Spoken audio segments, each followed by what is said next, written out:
তাকওয়ায় হাসিনা পালাইতে পালাইতে দিল্লি শেষ না হয়ে গেছে। বর্তমান সরকারকে বলব 2013 সালে খালেদা জিয়া ঘোষণা করেছিলেন হেফাজতের পাশে থাকো।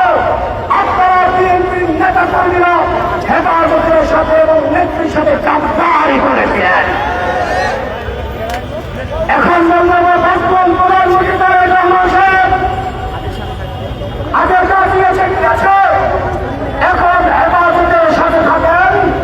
হেফাজতের মামলা হয়েছে, সেই মামলায় শেখ হাসিনা সহ যারা আসামি প্রত্যেককে দিল্লি থেকে যেখানে যেখানে আছে ধরে এনে তাদের ফাঁসির রায় কার্যকর করবেন, গ্রেফতারি করবেন না। আমরা চাই সাতটা চত্বরের এখানে ঘাটনা করে হাসিনা সহ সকল আসামিদের প্রকাশ্যে ফাঁসি কার্যকর করা হোক। যদি বিচার বিলম্বিত করেন আর তাদের সাথে সংযুক্ত হয়ে তাদেরকে আবার বাংলাদেশে পুনর্বাসনের প্রচেষ্টা করেন, ধরে রাখবেন জুলাই বিপ্লব একটা হয়েছে। বাংলাদেশের আপামর জনতা হাফেজ আলম সকল একত্রিত হয়ে আরেকটা বিপ্লবের জন্য তৈরি থাকেন। ধন্যবাদ। এ পর্যায়ে বক্তব্য নিয়ে আসবেন শহীদ কামরা বাংলা ইসলামী ছাত্র শিবির মোহতারাম সাবেক কেন্দ্রীয় সভাপতি নারায়ণগঞ্জ মহানগরীর আমির আব্দুল জব্বার ভাই। এ পর্যায়ে বক্তব্য নিয়ে আসবেন তৎকালীন সাবেক কেন্দ্রীয় সভাপতি আব্দুল জব্বার ভাই।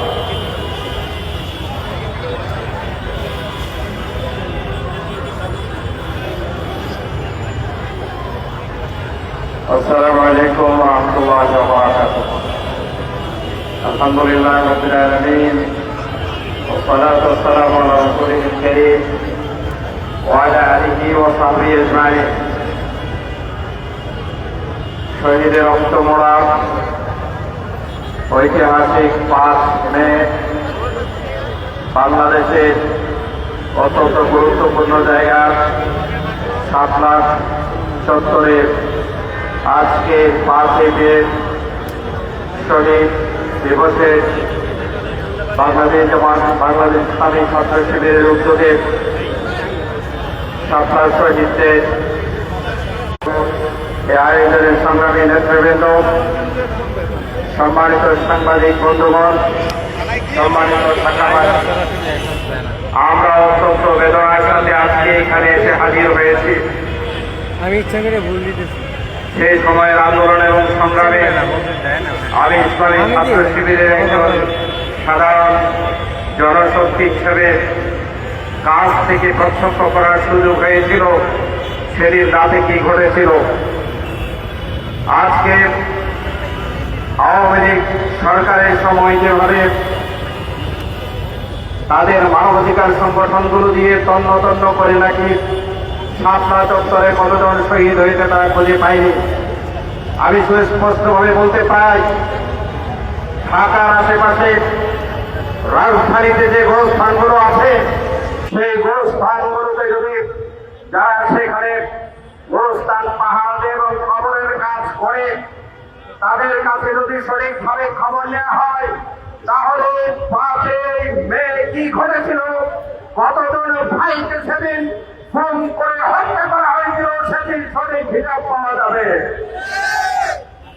সংগ্রামী ঢাকাবাসী, আজকে সময় এসেছে রাসূল সাল্লাল্লাহু আলাইহি ওয়াসাল্লাম এবং তার সাহাবায়ে-কেরাম সহ ইসলামের বিরুদ্ধে পুরো বাংলাদেশে ইসলাম বিদ্বেষীদের যে চক্রান্ত শুরু হয়েছিল সেই চক্রান্ত ইসলাম সহ বাংলাদেশে ইসলাম প্রিয় জনতা ঐক্যবদ্ধ হয়ে সেদিন প্রতিবাদে এখানে সমাগত হয়ে তারা সেই তাদের যৌক্তিক দাবিগুলো উপস্থাপন করে সরকারের সামনে বলেছিল এই ন্যায্য দাবিগুলো মানতে হবে।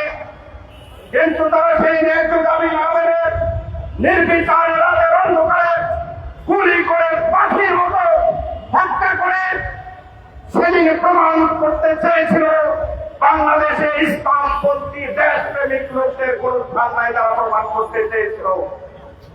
কিন্তু সেই দিনে বাংলাদেশের মানুষের মুখে যে খুনের তারা হয়েছিল ইসলাম বিদ্বেষীদেরকে রুখে দেওয়ার জন্য সেদিন যে শক্তি সমর্থ চিন্তা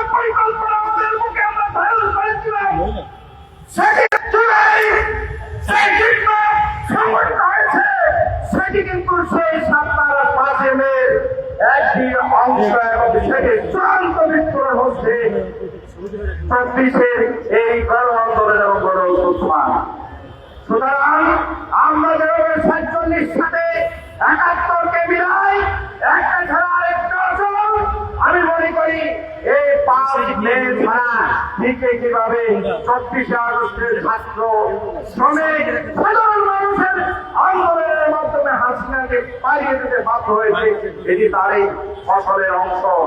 সংগ্রামী বন্ধুগণ, সুস্পষ্টভাবে আমি বলতে চাই, বর্তমান সরকারের উচিত পরবর্তী সেই সময়ে যারা দায়িত্বরত ছিল তাদেরকে যদি নির্ভয়ে যদি তাদের জবানবন্দি নেওয়া হয়, তাহলে কোন খবরে কত লোক সেদিন কবরস্থ করা হয়েছে তার সঠিক করে পাওয়া যাবে।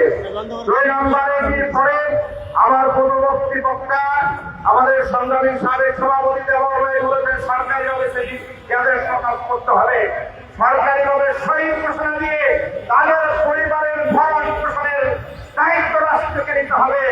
3 নম্বর হচ্ছে সুনির্দিষ্টভাবে যারা অপরাধী হিসেবে পুলিশ কর্মকর্তা সেই সময়ে এবং আওয়ামী দল হাসিনা সহ যারা জড়িত ছিল অবিলম্বে তাদেরকে গ্রেফতার করতে হবে, গ্রেফতার করে তাদেরকে এমন শিক্ষা দিতে হবে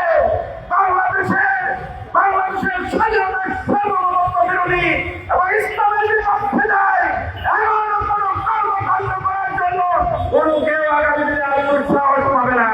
সর্বশেষ এই কথা বলতে চাই, বিএনপির ভাইয়েরা আজকে বলছেন আমরা সবাই এটা করেছি ওটা করেছি, আজকে সুস্পষ্টভাবে জাতির সামনে একটি জিনিস প্রকাশ করতে চাই। আমাদের পূর্ববর্তী বক্তা অনেক কথা বলেছেন, মরহুম প্রধানমন্ত্রী বেগম খালেদা জিয়া সেদিন রাতে তাদের নেতা কর্মীদেরকে নির্দেশ দিয়েছেন সবাই মিলে এই